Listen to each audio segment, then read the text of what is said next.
Um, okay. Hello, everyone. Can you hear me?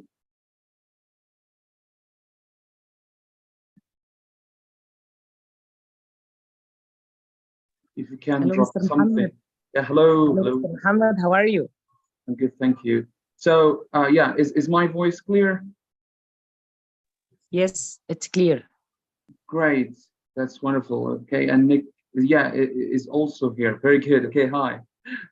Okay, great. So, welcome again to our series of professional development webinars. This is Mohammed Nabil, the founder of EduCast International Association. So let me just, start. Uh, that's right. Very good. So we're still 5 minutes away from the start. So in the chat box, I want you to drop where you're joining us. Where are you from?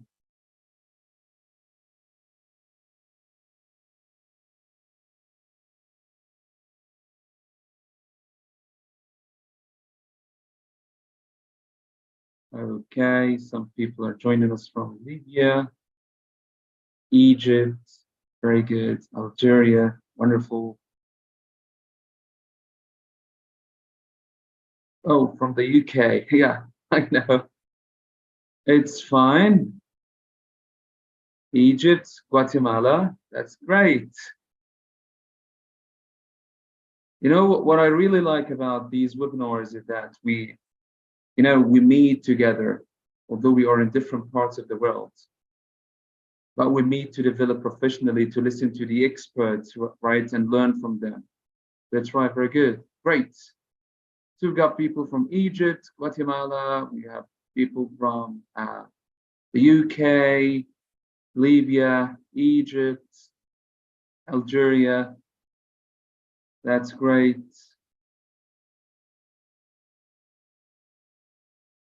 Okay.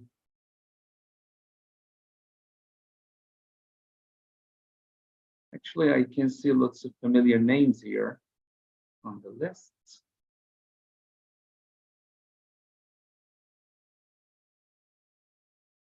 Okay, so I think I'll have to start. We still have 4 minutes, but so let's start. Okay, great. So hello, everyone, and welcome again to our professional development webinars. This is Mo or Mohammed Nabil, the founder of EduCast International Association. And let me tell you a little bit about this association. Well, we have a vision. We also have a mission, which, are to help teachers around the world. Our work in teacher development is guided by 5 core values: continuous improvement, equity, collaboration, innovation, and integrity. We are committed to supporting educators in their professional growth, promoting equity in education, working together to find solutions, embracing innovation, and conducting our work with integrity and ethics. Our vision is to make education affordable and obtainable for people from all backgrounds.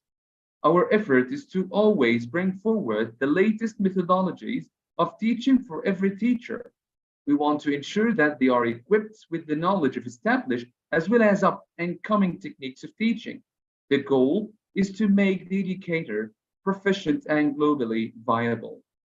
EduCast International is an educational organization that provides teachers with professional development events as well as podcasts to help them deepen and strengthen their knowledge and get exposed to different expertise from the same or different teaching contexts.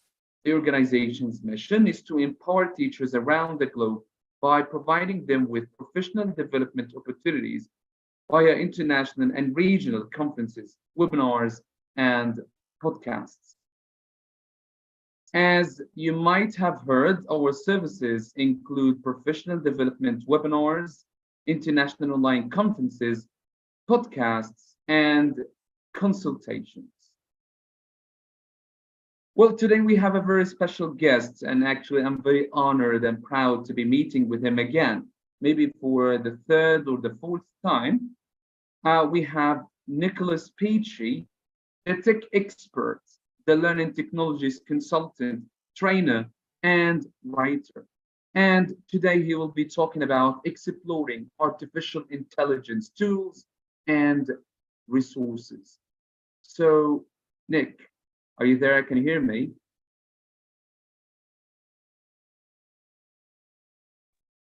Yeah, I can hear you. I'm just sorting out my presentation. I'll just start sharing in a moment. Yeah. Okay, great. We're waiting for you. Well, actually, I was lucky to have interviewed Nick in my podcast, but at this time we were talking about technology in education, and it was wonderful. By the end of this presentation, I will, send all of you the link for the podcast to listen to it and learn from it. Of course, you will have certificates of attendance by the end of this presentation. I will send you a form. You have to fill it out to get your certificates of attendance. Okay.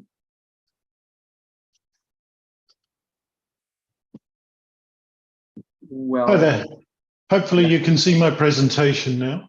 Yeah, sure. That's Clear. great. Right. I'll just make it a bit of full screen if I can. Turn on my camera. Hi there, everyone. Hello.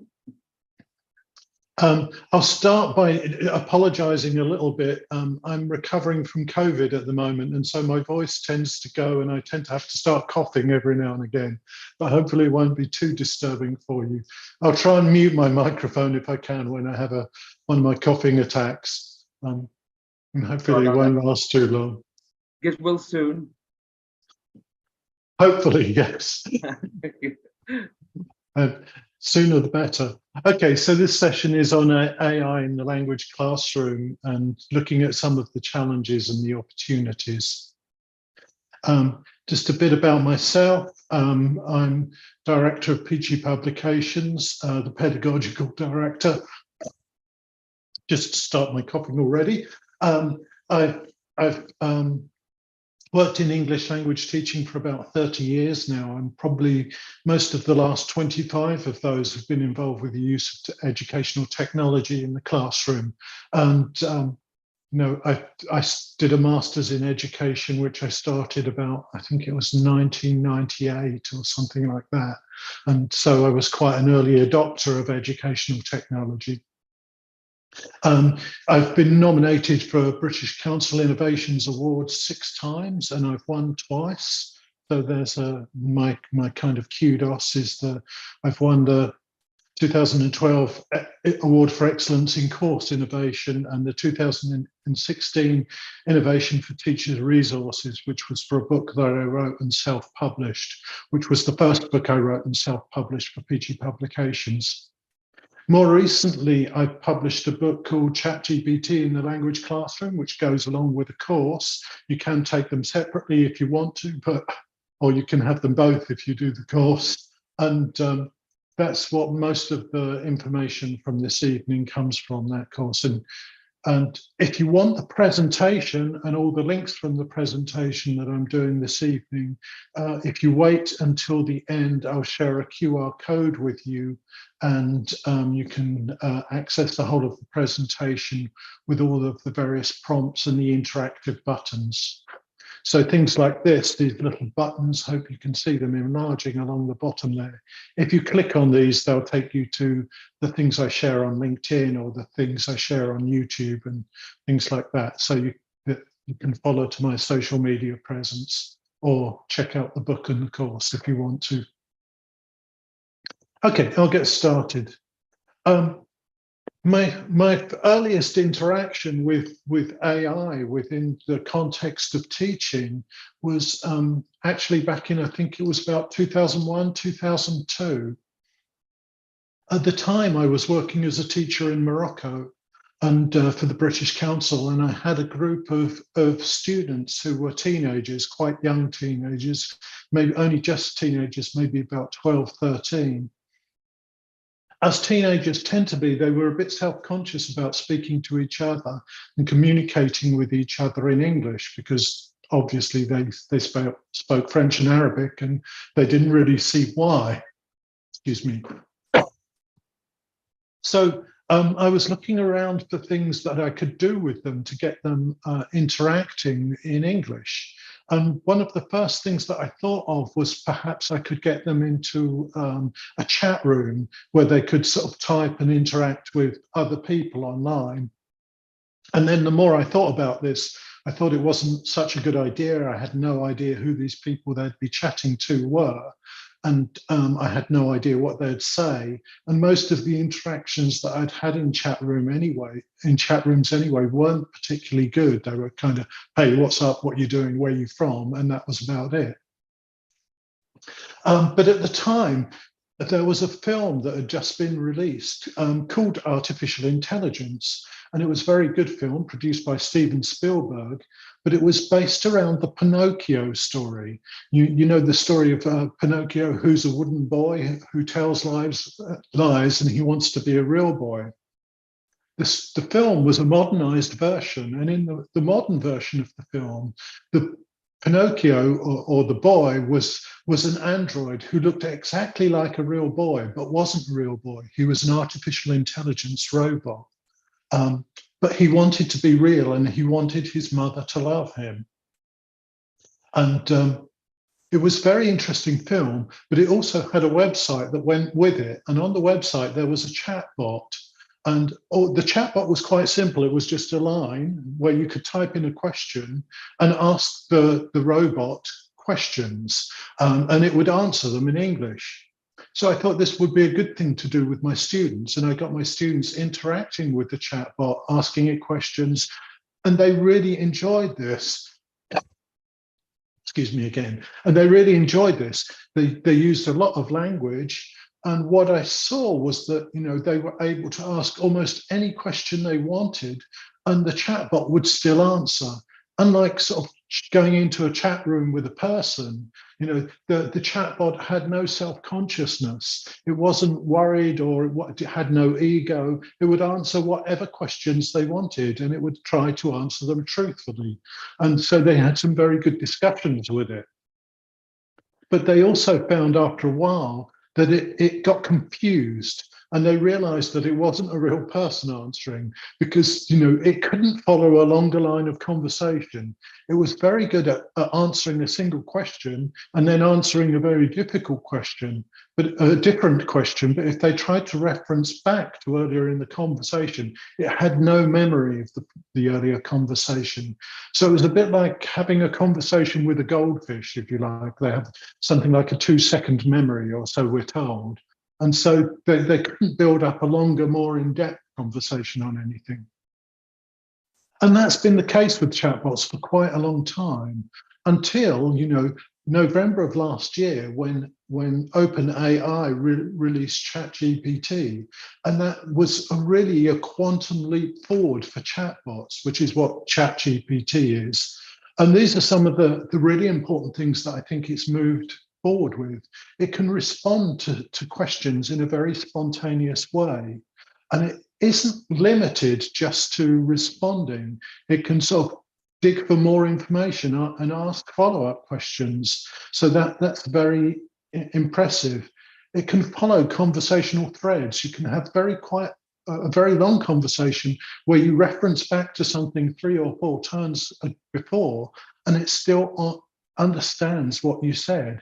So it's very, very like having an interaction with a real person. The other thing it can do is it can instigate response. It can ask you questions, evaluate your answers, and ask follow-up questions based on your answers. So it's able to interact with people on a very complex level. The other interesting thing, and that's the 4th one of my bullet points here, is that it can be programmed. So ChatGPT and chatbots now can be programmed to fulfill a specific task. For example, marking homework and things like that. So I think, these are some quite interesting aspects of ChatGPT that are part of what takes it that much further forward and makes it that much more usable. If you want to dig into the background of artificial intelligence and machine learning, I've added a couple of videos here. You can watch these later once you have the presentation. And what you'll see is a presentation and an avatar who will be talking to you. As you can see, she's moving her head at the moment, but I don't have the sound on. When you listen to her voice as well, because her voice is actually produced by artificial intelligence too. And this video was produced using a very simple piece of software called, I can't remember what it's called now, but there is a link to it here. So if you want to find out more about ChatGPT and more about machine learning, there's one about machine learning too. Listen to her, see what you think of her speaking ability too.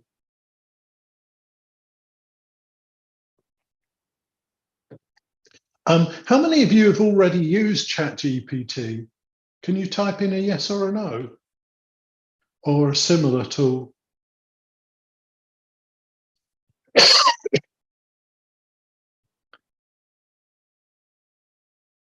Yeah, a mixture. Most people have.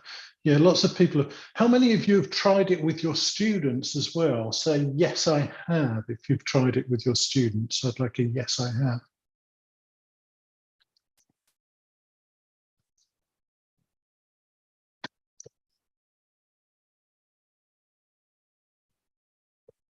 Yeah. Okay. So trying it with students is a little bit riskier, I'm sure, as well. So this is what the interface looks like, and you'll be able to pick up this presentation later.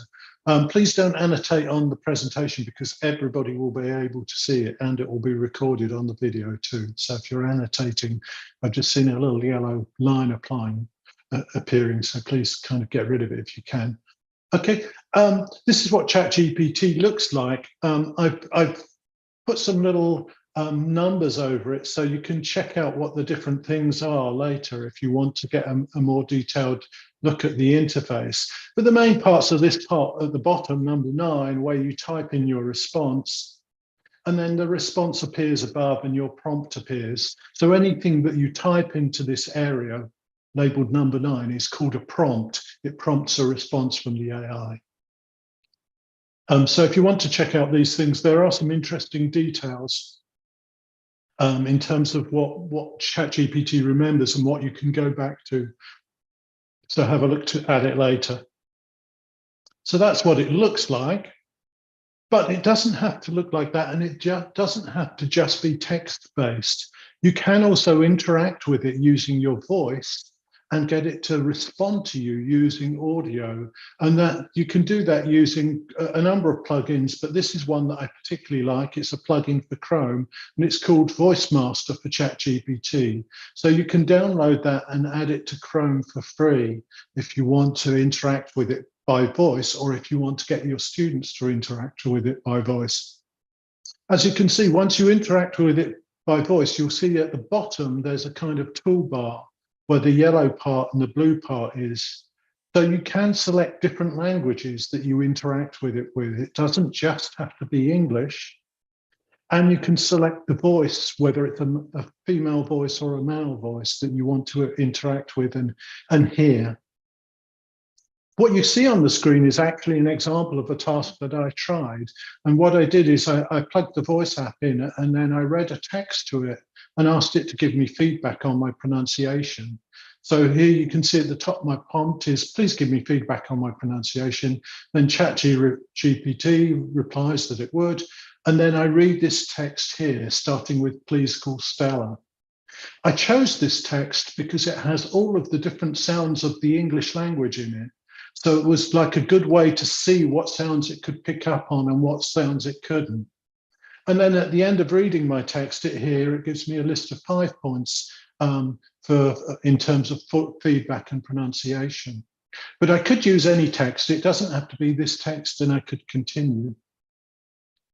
So that's just one example of the things that we could get our students to do in terms of developing their speaking and pronunciation, so they can speak to it, they can get feedback from it as well.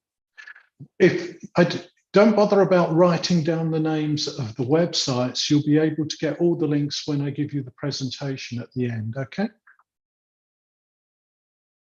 Okay, so that's one way. So bear in mind as I go through the rest of the presentation that all of the things we're doing with it could be spoken instead of written. I'll start off with a few things that teachers can do with it. So the first thing, something that takes up a lot of our time is lesson planning. I'd just like you to type in actually, how long does it take you to plan a lesson if you're starting from scratch? You have no materials, you just know what your class is and you know what the aim is. How long would it take you to prepare a lesson? I'll give you a couple of minutes to type while I have some water.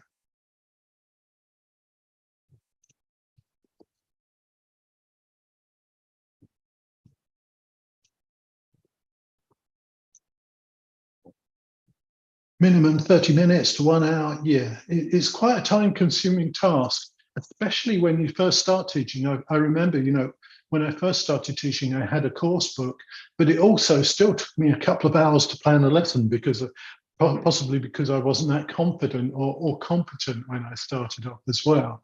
Okay, so one thing that we can do is that we can get ChatGPT to plan a lesson for us. At least it will give us a starting point for our plan.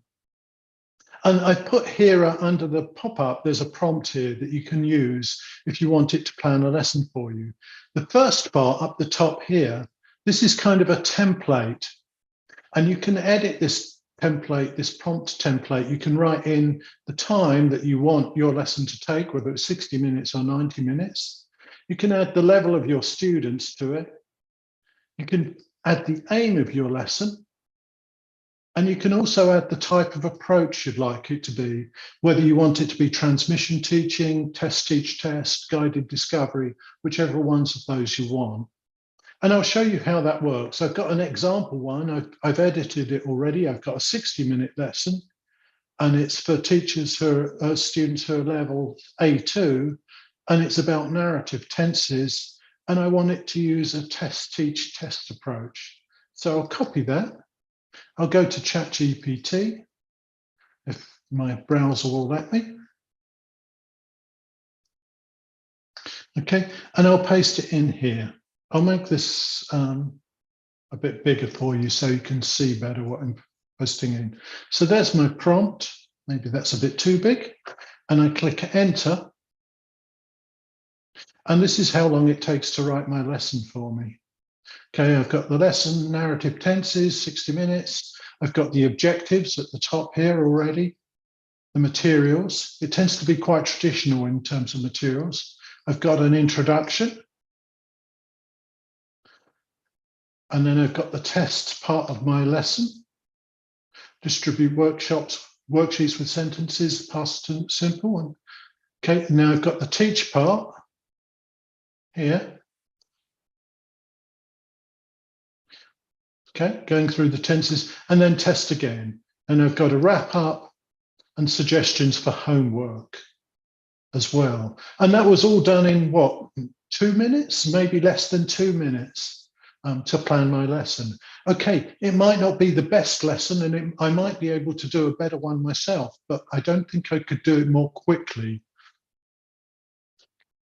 The other thing that I can do with it is that, okay, I asked it to be a test, teach, test lesson. I can also ask for a different style of lesson. I could ask for the same lesson, but change to a different methodology. So I'll say,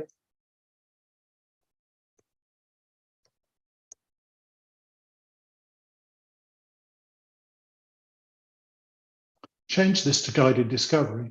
And here it is, it's already produced another lesson using a different approach, but based around the same time, same students, and the same learning, excuse me, the same goals.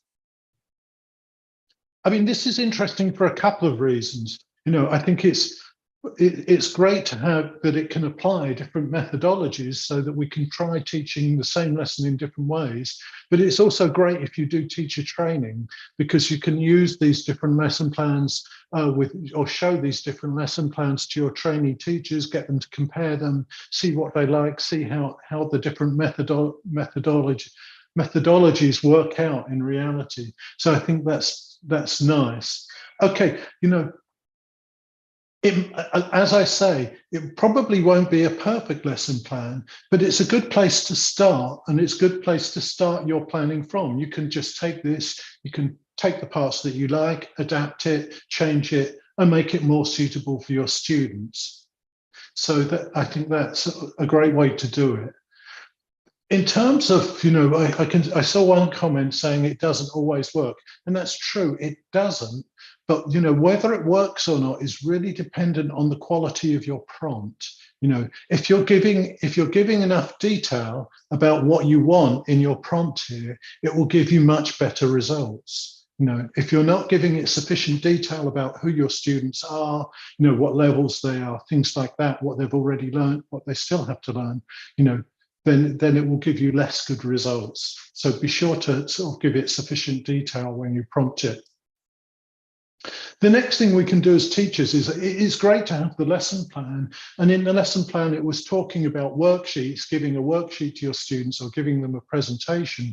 That's all well and good, but, you know, where do those worksheets come from if you don't have a course book? So you can get it to make those worksheets for you, and in a number of different ways. I mean, you could just ask it to produce 20 gap-filled sentences based around narrative tenses, and it would do that. It would be kind of quite a bland approach, I guess. We can try that.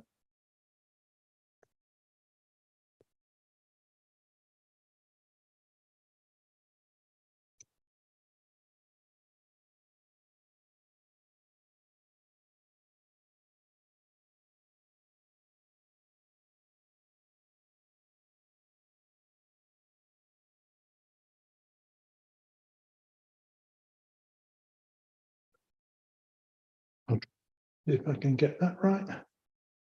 So let's see what it produces if we ask it for this.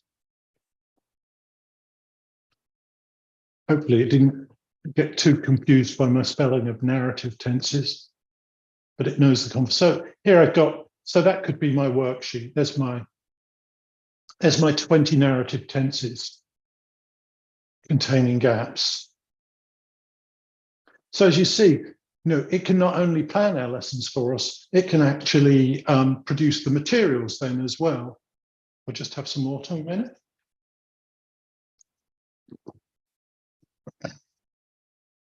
But it can do them in quite exciting ways. So for example, if we want to use poetry with our students, it can produce poems for our students. So we could have a poem on some topic that we wanted our students to study. You know, it could be a poem about chocolate or social media or anything at all. We could ask it to include within that poem a specific lexical set of words that we want our students to study.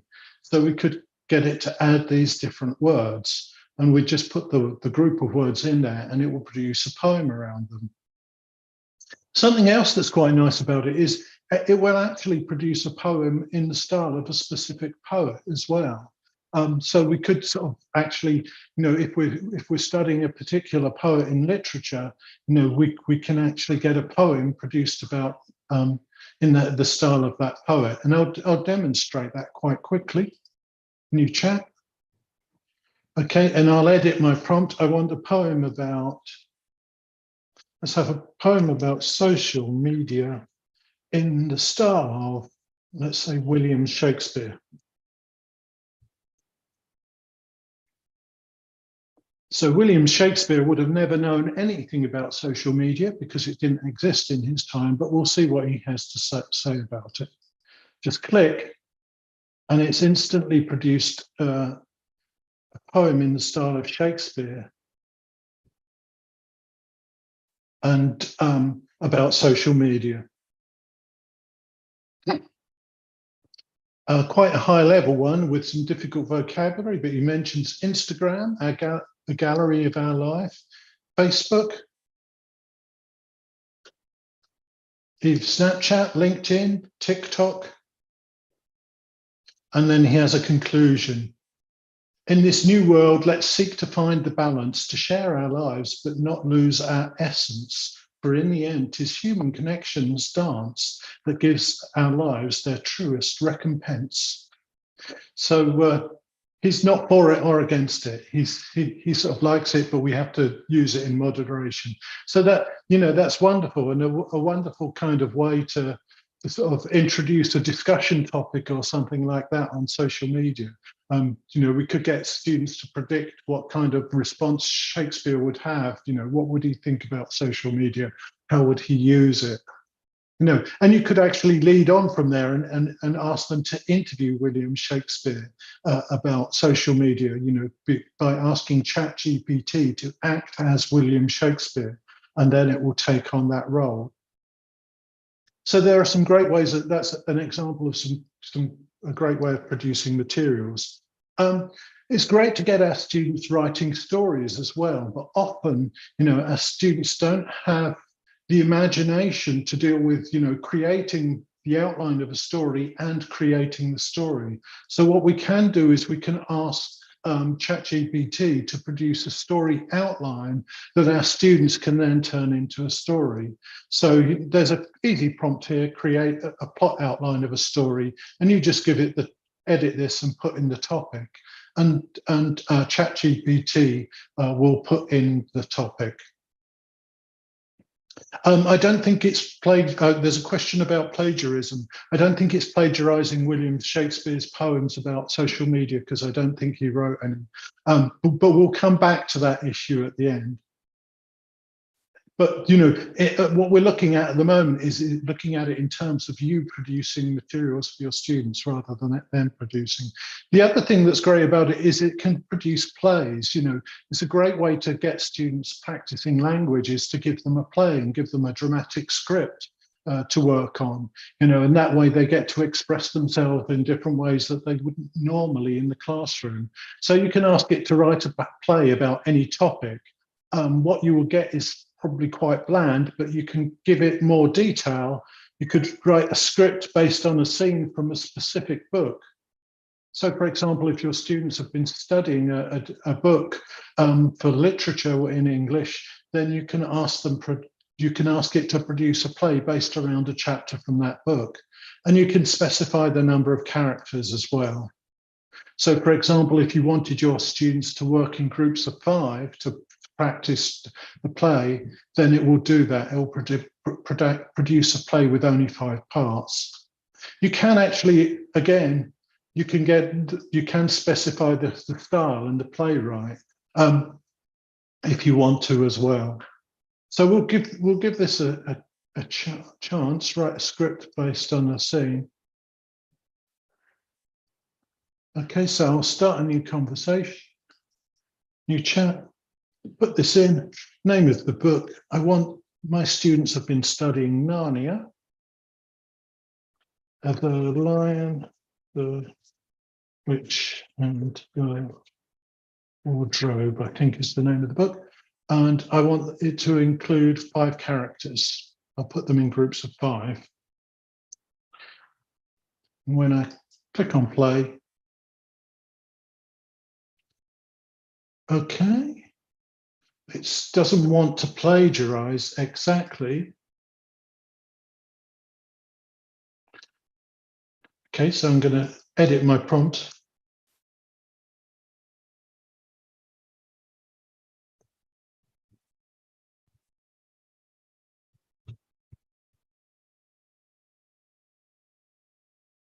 So I've asked it to produce a different version of it.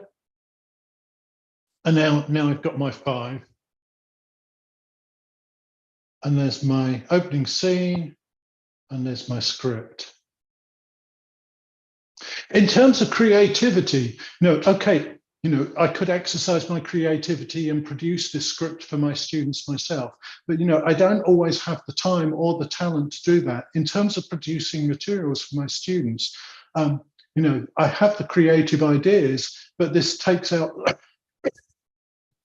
away some of the sweat of producing those ideas. Okay, so that's my script. And that's something that then I can get my students working on together and practicing. And it's It's a great way to produce a play. The other thing is that, I can get it to produce any kinds of written communication that I want to use in my classroom. So if I want examples of letters or emails or a chapter of a story or a poem or a blog post that I want my students to analyze, I can produce those as materials for my students. So for example, I'm going to ask it to write here's a prompt which I can edit. I'll go to ChatGPT, start a new prompt. There's my prompt template. So I'm going to ask it to write an email, and I want it to be for the purpose of bank manager.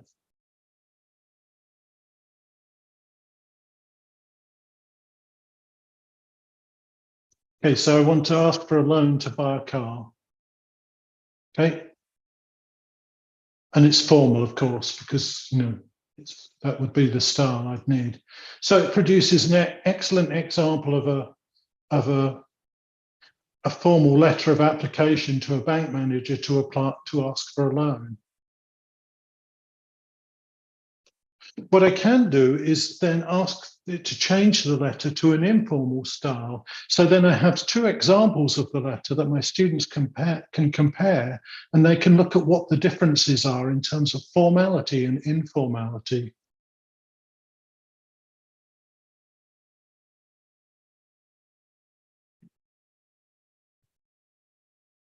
Okay, so I've asked it now.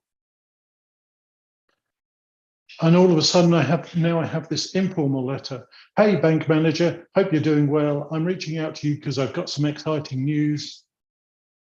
So here's the scoop. I had my eye on this awesome car. So, all very informal, but the same kind of structure and relaying the same information.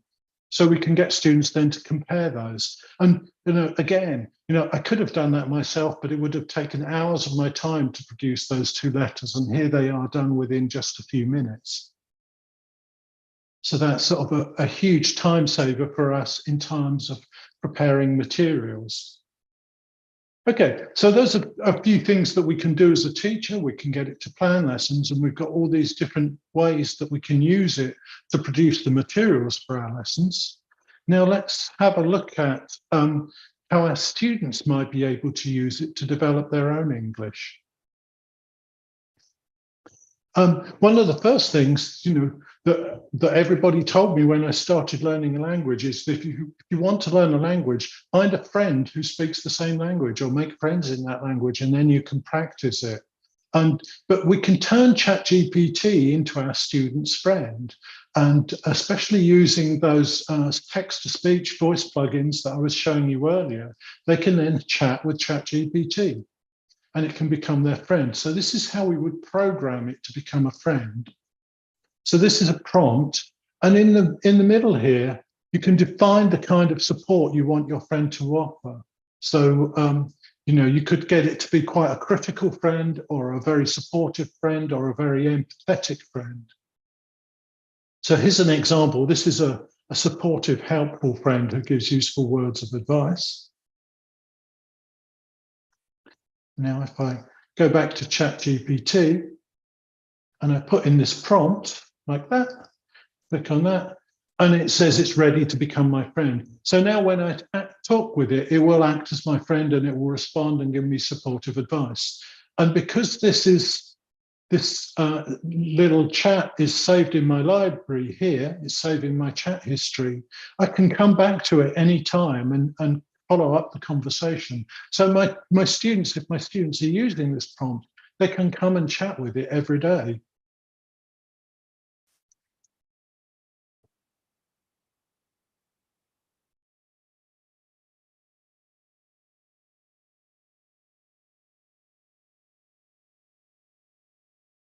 I can have a complaint to it, and it answers me. I'm really sorry to hear that you had a bad day, but I'm glad you're on the path to recovery. Take it one step at a time. Remember to prioritize self-care. So I can start chatting with it. And,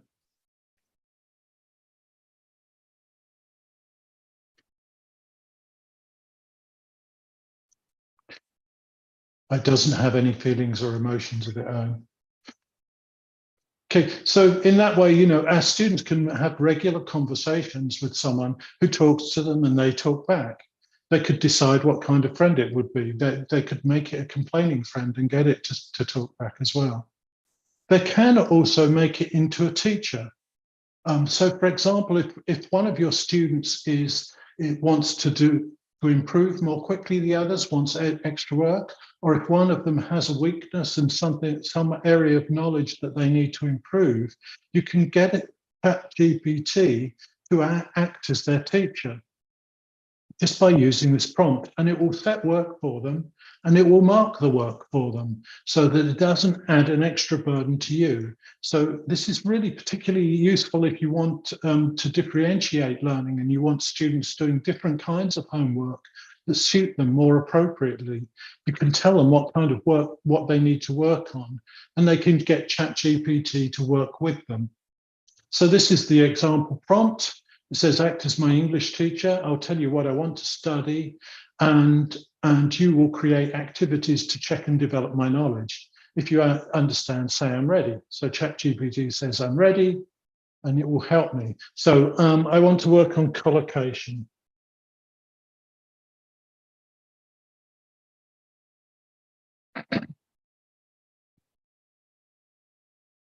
So, okay. So I've told it I want to work on collocation. That's something that my teachers told me I need to improve. And so it's come up with some activities. Activity 1, I'll provide you with a list of words. You match them with the correct collocation. So that's matching first. Activity 2 is fill in the blanks. So it's provided sentences and I have to add the part of the collocation. Activity 3, create sentences. Please let me know when you'd like to, which activity you'd like to start with, or if you have specific collocations. So I can do those activities and then I can post in here and ask for feedback on my answers. So it will correct the answers too. So that's a really useful thing for students to give to students, that little prompt, if you want them to get them working on their own and doing specific activities to improve themselves. The other thing that you can do is you can get it to become a role play partner. So if you want them to practice role plays at home so that when they do them in class together, they do a better job of it, you can give them different prompts and ask it to act as any kind of partner for a role play. In this one, I've decided it should act as an interviewer and I'll be a candidate and it will ask me questions about a specific job. So it doesn't have to be this, it could be anything, but I'll put that prompt in and I'll get it to interview me for a job. Just need to put the job title in, ESL teacher. So it's going to interview me for a job as an ESL teacher. Prompt's there and it starts asking me questions. Hello, thank you for joining us today. To get started, can you please tell me about your background and experience in teaching English as a second language? Okay, so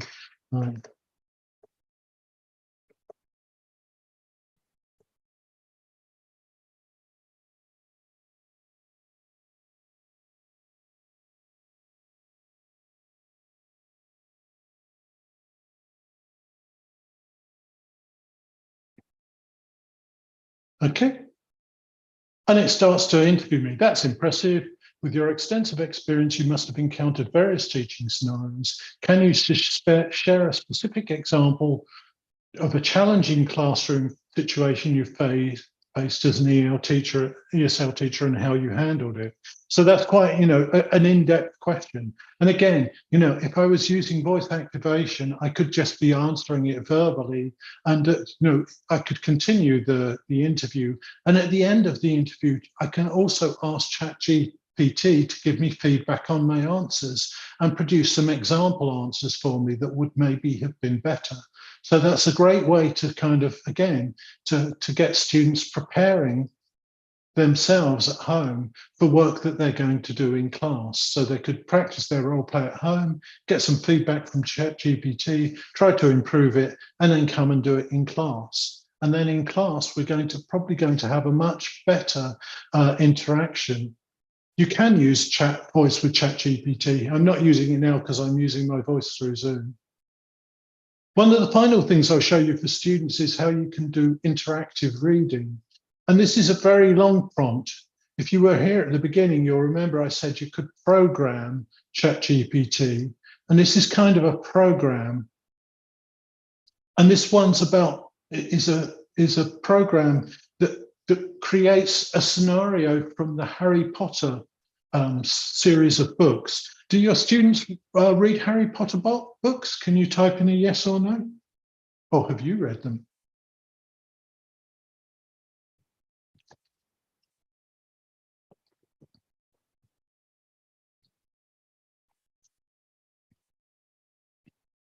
So what I'll do is I'll show you this very long prompt. It can be edited so that you can choose a different book. And what happens is it creates an interactive reading activity. So I put in my prompt, and what it does is it puts me into the book, me as a character within the book. And I go into the book at the point where the different characters are being sorted into their different houses by the sorting hat. And what ChatGPT does, it sets the scene, so it describes what's happening. It asks me to step forward, and then the sorting hat starts to ask me questions. So the sorting hat voices echoes, tells me, dear student, what quality do you value most in yourself? Courage, loyalty, intelligence, or ambition? I'll say loyalty. So it should ask me 3 questions. And at the end of this, it will sort me into the one of the houses. So, okay. Now, what kind of challenge or obstacle do you find most intriguing? Is it the quest for knowledge, facing your deepest fears, proving your bravery, or outsmarting your rivals? So I'll say it's the quest for knowledge.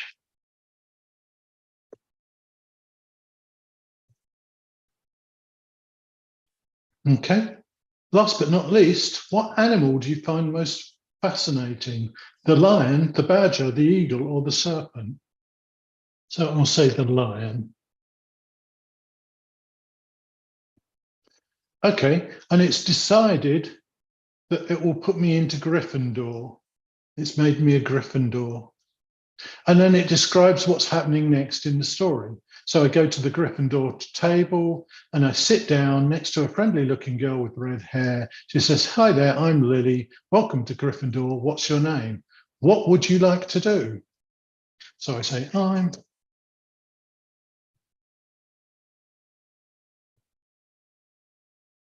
I'd like to learn about oceans. Okay, and based on my responses, I start to generate a story. And it's a story that's unique to each individual student because, you know, they're each giving unique answers. And the story's been automatically generated. And so that makes it a really truly interactive, you know, personalized reading experience for students. And one that they can really get involved with. They don't have to do it all in one evening. They can come back to it because the prompt stays in their chat history, so they can come back and keep adding more to the story and keep developing more each time they want to read. And it's a very interesting way of developing reading skills, and one that I think is going to become more common. So those are some of the things that we can do with students. In terms of developing ourselves, ChatGPT can also help us to develop our own knowledge as teachers. I'll come to that I'll come back to this one in a minute. So it can help us develop ourselves, and it can act as a mentor. There's a prompt here, again, quite a complex one, but it turns ChatGPT into a Socratic mentor for us. And this is a mentor that uses a Socratic form of teaching, which is based around asking questions. So instead of telling somebody something, you ask them questions and you continually guide them through the use of questioning and reassuring. So we can use this to develop our own teaching about any topic. I'm going to copy that and go back. See if I can get back to ChatGPT again. And again, I'll start a new chat because it's a new topic. I'll put in my prompt, and then I can choose what I want to learn about. So I'd like it to mentor me on the subject of inclusion in education. Okay, so I'll click that in. Okay. And it starts by saying, great, let's explore the topic of inclusion in education. To start, could you please give me a definition of what you understand by inclusion? So it's not telling me anything, it's asking me. So I give my definition.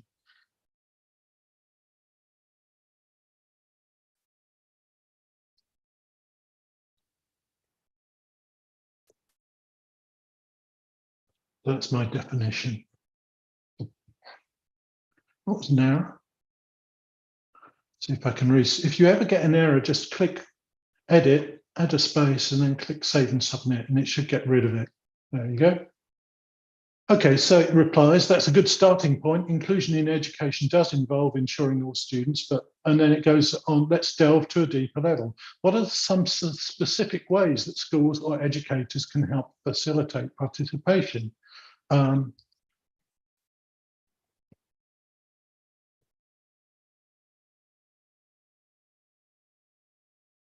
I'm giving very vague answers here, making sure the environment is suitable. To explore this further, what elements or features of learning environment should we consider? So keep asking me questions and pushing to explore my knowledge, and at times it can help to develop my knowledge as well.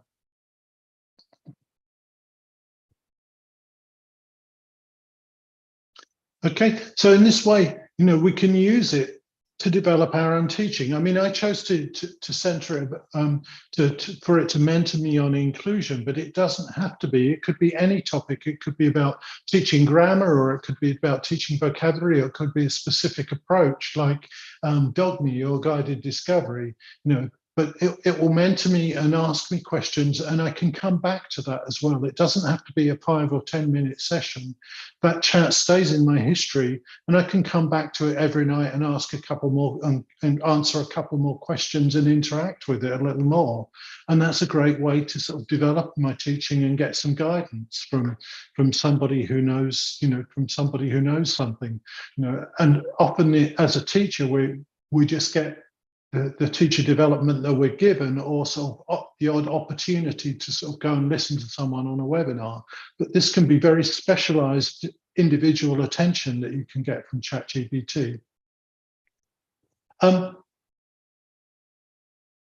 Okay, so there are a number of issues and challenges with it that we can't ignore, and some of them, these have come up with the question within the questions already, and I'll try to deal with a few of them. I mean, one of the first and most common ones, I find is that ChatGPT makes mistakes. You can't trust it because it will give you inaccurate sources. And in a way, that's true. I don't think it undermines the value of it, but I think if you're looking to kind of do research on ChatGPT, then it's not really the right tool for you. I think what you'd be better off using is a tool called Find. If I click this, it will click. And this is like a combination of ChatGPT and Google. So when you ask it something,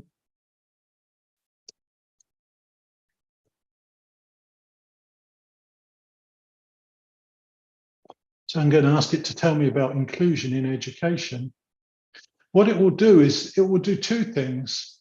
On the one hand, it will give you a kind of ChatGPT explanation of different aspects of inclusion in education, which you can see appearing here. But you can see it's also giving references. There's a little 1 and a 5, and it references these sources down the side.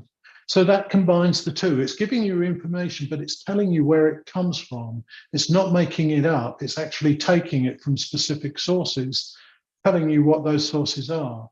So in this way, you're able to actually sort of do research and check, you have this helpful summary, ChatGPT type summary, but you can also check that the sources are authentic as well. So that's a much better tool if you want to do accurate research. I've just put the link to that into the chat.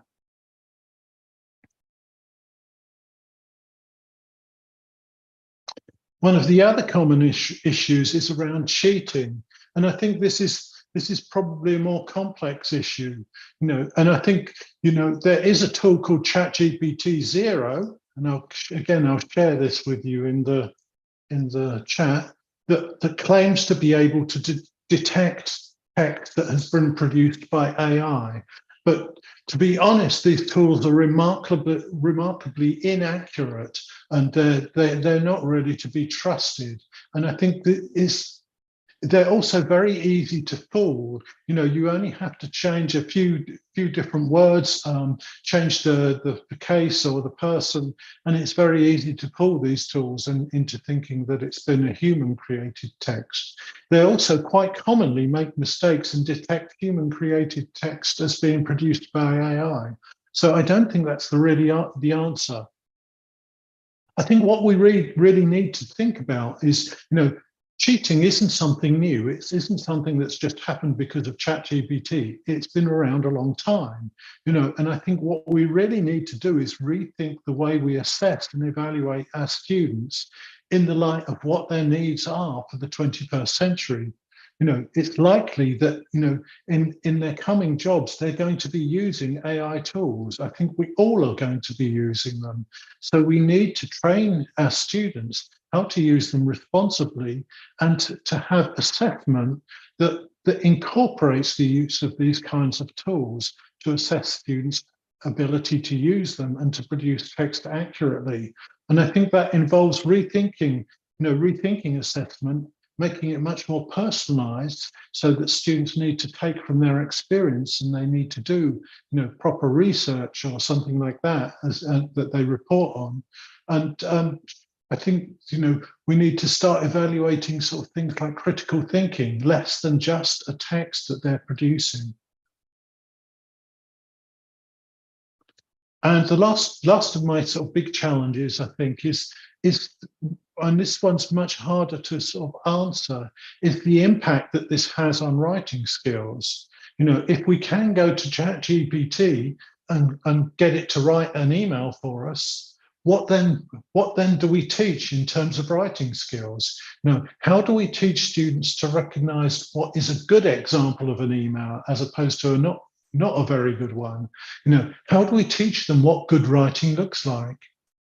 Because the truth is that ChatGPT can produce all of these things. It can write a book, but it won't be a great book. It will be a kind of, that's okay kind of book.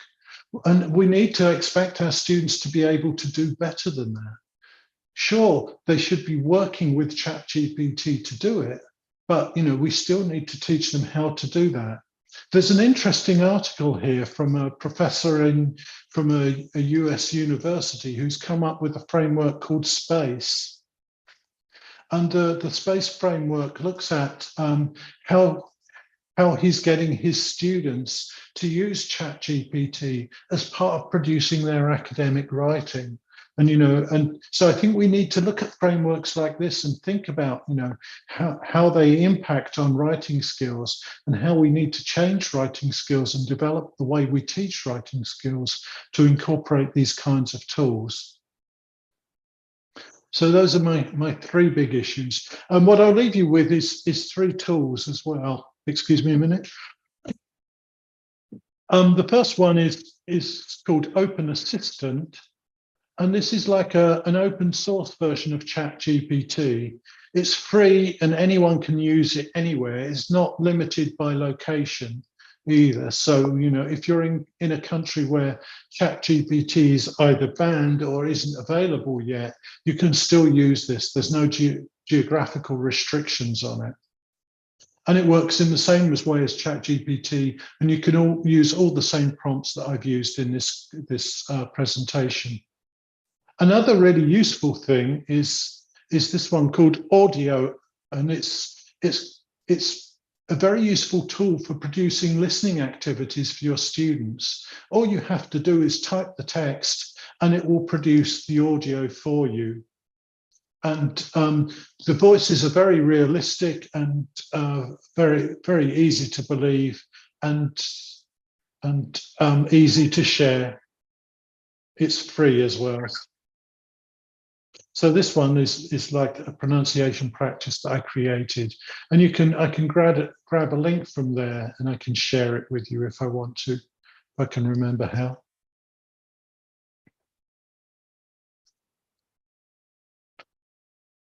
Okay, I think this is the tool. Audio, just change speaker, select device, new page. Somewhere down here, I should be able to share the link to it. You can check that out later. I'll add a thing, but that's a great way of creating audio for free. And again, that's great if you need to create personalized listening activities for your students. It can be done very quickly. If you have to leave, don't worry. Last one is something called Gamma, and this creates instant presentations. And these are really very impressive. All you need to do is type in the topic of your presentation and it will produce something for you that looks very impressive in just a few moments. It will include all of the images and all of the content. I'll show you this one on changing mindset. So I wanted a presentation on 10 tips on changing mindset. And this is what it produced for me. And I haven't edited this at all. I just typed in the title. So it's got some steps to learning, some different bits of advice, accept feedback, emphasize effort. So these are the 7 tips. And it's done all of the layout, produced the images and produced all of the text for me. I'll still need to go through that and make sure that it's accurate if I'm doing that with my students. But that's a very kind of quick way of producing very, very attractive materials, and that uses Gamma.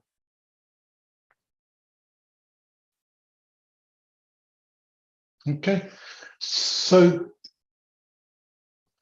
that's about it for me. I'm happy to, I'll just tell you I have a course and a course book that I've written on ChatGPT in the language classroom. So if you're interested in doing a course that has material like this, has 50 different lessons in it, by all means go here and check out the course and sign up. It's a moderated course. You can take as long as you want to do it, and there's no kind of deadline. You can spend a month doing it or a week doing it, whichever you like. And you'll learn a lot more about ChatGPT, how to produce prompts, how to use prompts, and a range of different tools from it. So thank you for listening. I'm happy to answer any questions if you have any questions for me. And also there's the QR code for the presentation with all the links in, and I'll also post that as well. So there's the link to the presentation. Happy to answer questions if you have any. Yeah, well, actually, it was fantastic as usual, Nick. Thank you for sharing your insights and knowledge with us. And guys, if you have any questions, we're ready to answer them. Just drop in the chat box or raise your hands, and then we can, allow you to talk.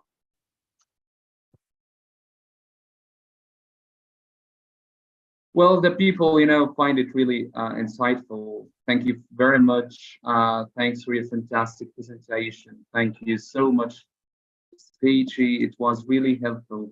Thanks a lot. Thank you. Yeah, actually, I shared the same with them. Yeah, I'd like to thank you for accepting my invitation for the second time. Yeah, it's always a pleasure dealing with you, to share knowledge, to help teachers around the world, actually. People are still thanking you in the chat box, which is very good. Yeah, you've never failed to impress us with your knowledge and generosity. Thanks for being with us despite those issues. Yeah, that's right.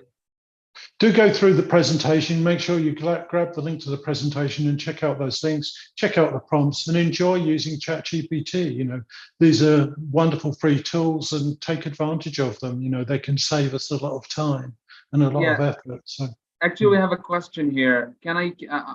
Sure. I'm an SAT teacher. Can I create an SAT like questions? SAT. For sure, yeah. I mean, I'm sure ChatGPT has a good knowledge of SAT. It's been around for a long time. So all you have to do is ask it for the type of questions that you want and how many you want. Be sure to sort of be as specific as you can when you prompt it, but it will do that. Yeah, that's right. I would like to know more about the webinars. Well, actually, I recommend that you fill out this form in the chat box to get your certificates of attendance. Feel free to click on the links in this form and join our community of teachers on Facebook, on LinkedIn, on WhatsApp and Telegram, and then you will learn a lot about our upcoming events. Actually, we're planning for our upcoming conference in 2024. Yeah, we're still working on it. So great. Thanks everyone for attending today's webinar. Thanks, Nick, for being with us here. Okay, thank you. Despite your health issues. Yeah, I wish you speedy recovery. Thanks again. I'm sure I'll be better soon. Thank you. Yeah, thank Goodbye. you. Good night. Goodbye.